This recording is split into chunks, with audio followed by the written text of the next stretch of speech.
What is up? What is up? What is up, awesome people of the internet? Guys, got a quick live stream for y'all to give y'all some breaking news that happened earlier today, and it involves the Indiana Fever because they are still making moves. Earlier today, we found out that the Indiana Fever have mutually agreed to part ways with Katie Lou Samuelson. That is an announcement that was made earlier today, and in this live stream, I want to kind of give y'all some context to who Katie Lou Samuelson is, why the Indiana Fever decided to do this, and what is next for the Fever, because I anticipate some more major news from the Fever. Because they made the decision to basically have a buyout. That's basically what this was. This mutually agreed parting ways is a buyout, right? And the good news for the Indiana Fever, they were like, you know what? We understand that Katie Lou Samuelson has a big contract. What we're gonna do, we're gonna agree on a certain amount to pay her out of that, so that way we can try to win now. This team is not settling for a just okay season. They are strategically trying to make sure that every single player on this roster is able to compete for a championship. And they didn't believe that Katie Lou Samuelson could do that. She didn't have a great year last year. Of course, she was also coming back from, childbirth, so that was a thing. But still, they were like, hey, you know what? We are going to eat that cost. And guys, eating a salary is not something that the WNBA does often at all. This is not a normal thing, but it also shows that clearly the Indiana Fever tried to make some sort of trade happen, but a trade was not working at all. They were not going to be able to get her traded to another team because she was going to get paid $180,000 in 2025, which is crazy amount of money for someone who doesn't even average 6 points a game. So it made sense that they were like, you know what? I think we gotta agree to a buyout. Again, this move does clear up cap space for the Indiana Fever, and it just shows that, hey, full on win mode now. So let's kind of break it down. So here's the deal: Katie Lou Samuelson originally signed a 2-year deal with the Indiana Fever worth a total of $355,000. Right? In 2024, she signed this deal with the Fever for 2 years. It's supposed to be for the 2024 season and the 2025 season. $355,000 total. But the remaining that was left for 2025 was $180K. And, after a tough season where she barely averaged 4.3 points a game, she shot about 33% from the three-point line, which three-pointers is kind of like Katie Lou Samuelson's specialty, right? So for her to be struggling the way that she was, again, yes, she was a player that had just came off of childbirth, so you understand that, but at the same time, it's kind of interesting how that ended up working out. One, they overpaid her way too much money, and they're paying for it. literally, they're paying for it right now. We don't know exactly the buyout amount for Katie Lou Samuelson, but it is safe to say that amount is going to be slightly lower than the $180K that she was supposed to be getting during the season. So usually the buyout amount is slightly less. What exactly that number is, we don't know. But a thing to note is that the buyout does not count towards the Fever's salary cap. So that's why they did it, right? That is why they did it. Because her salary does not count towards the cap. So that means they will be able to bring somebody else in. The Fever originally signed her to be a 3-point shooter on the team. But as the season progressed, she lost her starting role to Christy Wallace, then Lexi Hull. Her minutes were stair-stepping, declining, and she finished the season averaging around 18 minutes a game, the lowest minutes per game since her rookie season, which she was drafted by the Chicago Sky. By agreeing to the buyout, the Fever can clear her off the books, and Katie Lou Samuelson gets a chance to find a new home, right? She's reportedly already in talks with some teams already, and so we'll ultimately see where she goes from here. Now, the move isn't just about clearing up cap space for the Fever. Though that is the main focus of them. They want to clear up cap space. But it's not just about that. It's about making this team and making everybody on this team championship ready. If you look at the roster, right? There's a lot of players with experience currently on this Indiana Fever roster, right? You got Natasha Howard, championship experience. DeWanna Bonner, championship experience. Sophie Cunningham, major playoff experience, right? Sydney Colson, championship experience. And then you have the players who were already on the Indiana Fever, right?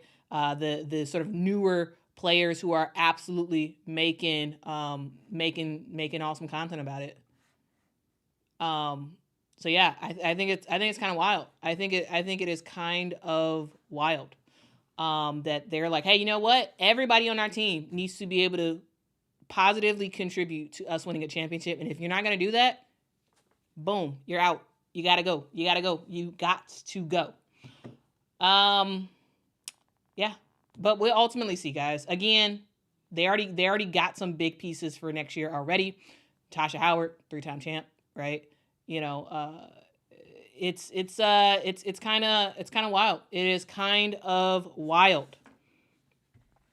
All right, let's get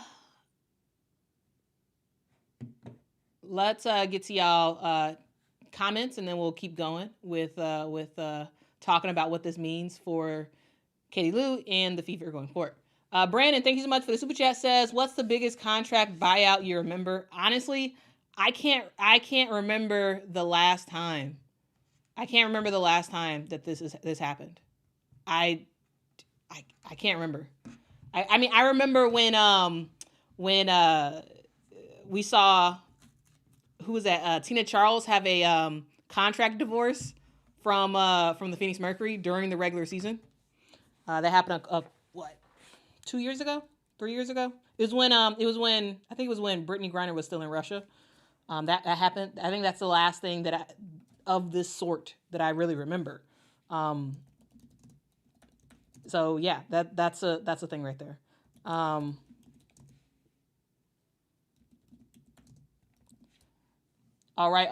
right. So with this decision to move Katie Lou Samuelson, the Indiana Fever have a choice to make. They have a choice to make. Do they want to sign another veteran player who can add additional experience and be able to contribute immediately? Like, that's the question. Do they want to do that?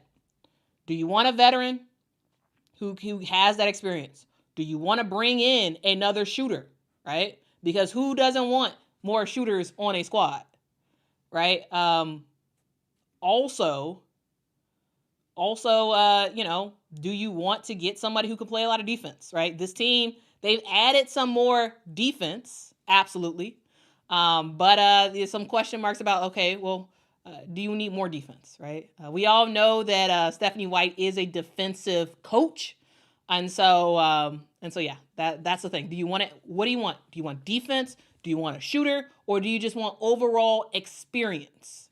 And now the Indiana Fever have about $180,000 that they can spend on getting someone new. And then you can get a really good vet for $180,000. Like you can actually, no, it's actually more than that. It's around $200,000 or so. So that's the thing. They have quite a bit of money, and so there's a lot of things. There's a lot of stuff that the Indiana Fever can play with, right? They can play with a lot of stuff. They can play with a lot of stuff. Brian says this means the Simon family signed off on the buyout since it's a cash outlay. Bravo for them. Yeah, they had to pay this. Yep.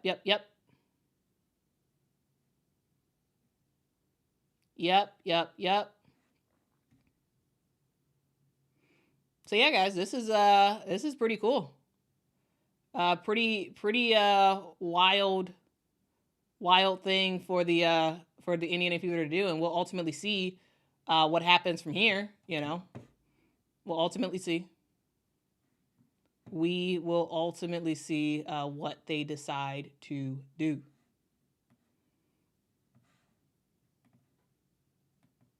Clamp, thank you so much for the super chat. Says, not surprised of the divorce, but definitely the way it happened, was thinking of a trade for sure.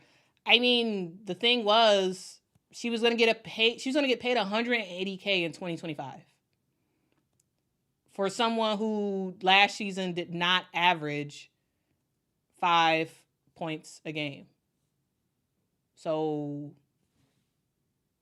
they couldn't get a trade. That was way too much. Even when she signed the contract, it was way too much money to pay to Katie Lou Samuelson. Again, it's not about the player themselves. I'm sure Katie Lou Samuelson is a great person. I'm sure she is a fantastic person. However, when you look at the product on the court, it wasn't worth $180K. And no other team would agree to that, to eating that money when everybody in the WNBA is trying to get better. So, Led says, I heard they're talking to Elena Delle Donne. Where'd you hear that from? Was it just random people on the internet just saying that? Or did you actually hear real reporting? Yeah. I think one of the things that we've seen is that so many people are like talking about, Elena Delle Donne, but there is zero, and I mean double zero, indication that Elena Delle Donne is talking to the Indiana Fever. That does not mean she won't go to the Indiana Fever. That means that as of right now, no reputable journalist has said anything about Elena Delle Donne going to the Indiana Fever. I think all people are thinking is, oh, here's somebody who was out of the WNBA. Maybe they can come back and play. And basically, it's just throwing darts. It's just throwing darts and seeing who sticks. Like, there is zero indication that Elena Delle Donne is even thinking about coming back and playing in the WNBA. Zero reporting. So all of this it's speculation. It is speculation, 100% speculation. Now, this is not to say that she won't come back to the WNBA. This is to say, as of right now, no one has any word about it. Zero word about it. Zero.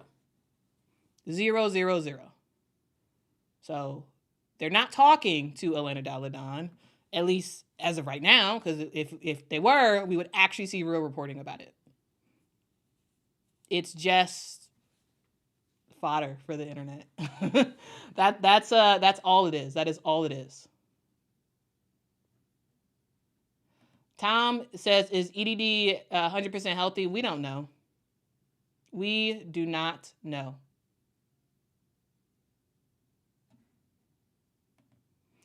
Led says, you aren't the only one close following the Fever. You saying random people is baseless and rude. Okay, where is reporting? There's no reporting. None. Here's the thing. I rock out with the WNBA. And I follow a lot of people. I try to make sure that I keep my ears to what is being said, right?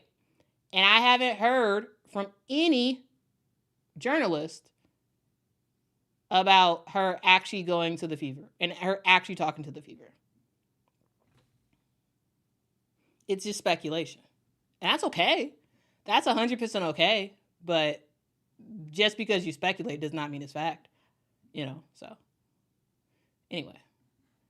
Why am I even talking about this?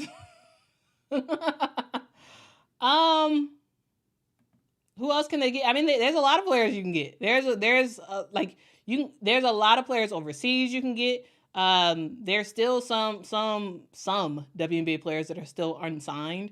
You also do have some flexibility here where you can make the decision to sort of play it by ear and play the waivers game, where you're just sort of like seeing, okay, well, who else is making some stuff, like who else is releasing players, right? basically the thing that you all need to know is like the first week of training camp, going into the second week of training camp, we will see players get cut. Good players get cut.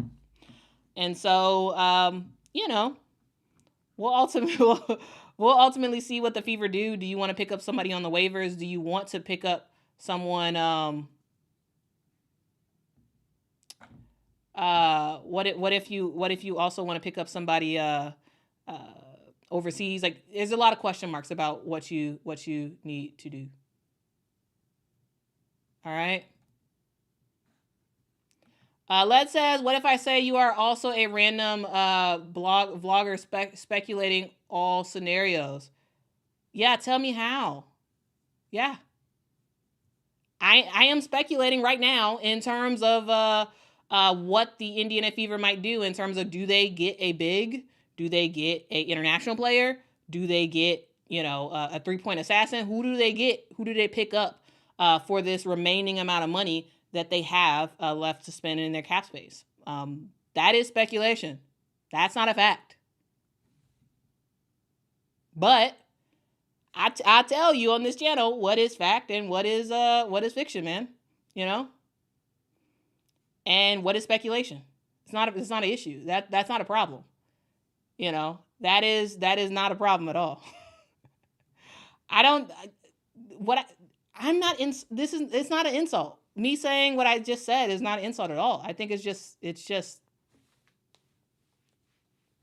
the truth, man. I don't know, dude. I don't know, dude. I don't know. Anyway, there are some players out there. Emma Miesemann is one of those players who are out there. I do believe, this is a fact, 100% fact, that Cheryl Reeve did go overseas. She went to Europe a couple of weeks ago.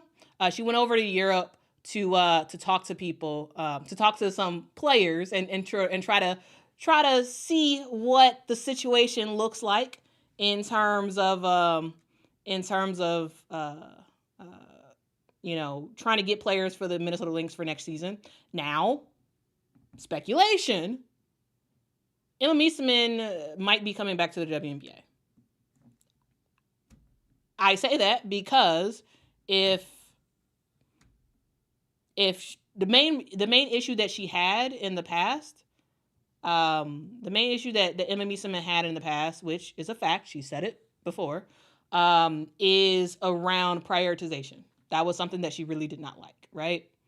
And so we'll ultimately see what happens. She should be good in relation to speculation. In relation to I gotta get off this thing. In relation to prioritization, it's just a matter of what does she want to do? What does she want to do? What does she want to do? But I could see Emma Miesemann fitting in really well with the Minnesota Lynx, right? I think because of Cheryl Reeve's rapport with international players, I think that could work really well. So ultimately, we'll ultimately see what happens. Thank you so much, Brandon, for the super chat. Says, what kind of player would you sign next, Quita? If I'm the Fever, I am signing a international player. That's what I'm signing. I'm